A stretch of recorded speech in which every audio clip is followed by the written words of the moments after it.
මම කොච්චර වීඩියෝස් දැම්මත් ඔයාලත් දවසකට එක මෙසේජ් එකක් හරියවනවා මම කොන්ඩට මොනාද යස් කරන්න කියලා හල මත් ගොඩක් අය දන්න ම රෝස් මරි ඔයිල් එක තමයි යස් කරන්න කිරම ඉස්සර ගෙදර අදාගෙන යස් කර දැන්න ඇතර වෙලාවත් නෑමට අදන්න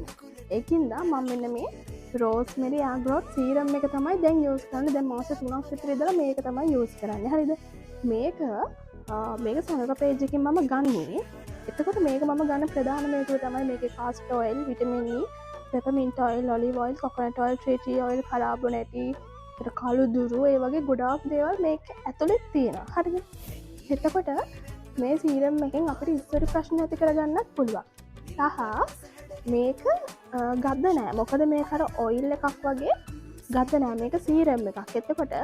මේක ඇප්ලයි කරලා අනිවාර්යෙන්ම නාන්න ඕනේ කියල එකකුත් නෑ මොකද මේක ගද නැතින්ද අපට චුට්ටක් ඇප්ලයි කරලා ගොඩක් එලියට හරි ගේෙන්ට පුළන් ප්‍රශ්නයක් නැමක මේ කරන සුවදයි හරිද ඒක තමන් මේක තියන්න ලොකුම වාසිය ඒවගේම සමනම කොන්ඩ එක සෙටින් කරමත් මේකින් චුට්ටක් කරගෙන ම කොන්නට ඇප්ලයි කරන ග මේක සීරම් එකක් නිසා හරිද මේක මාර මොදයි කොන්ඩට ඔගලට සතිර දවස් දෙකක්වත් යස් කරන්න පුලන ලොකොට සාල්ට එකක් ගන්න පුළුව තින් ඔයාලගෙත් කොන්ඩ යන ප්‍රශ්න තියනවන ඉස්සර ප්‍රශ්න තියනවන අනිවාරම මේක ට්‍රයි කළ බලන්න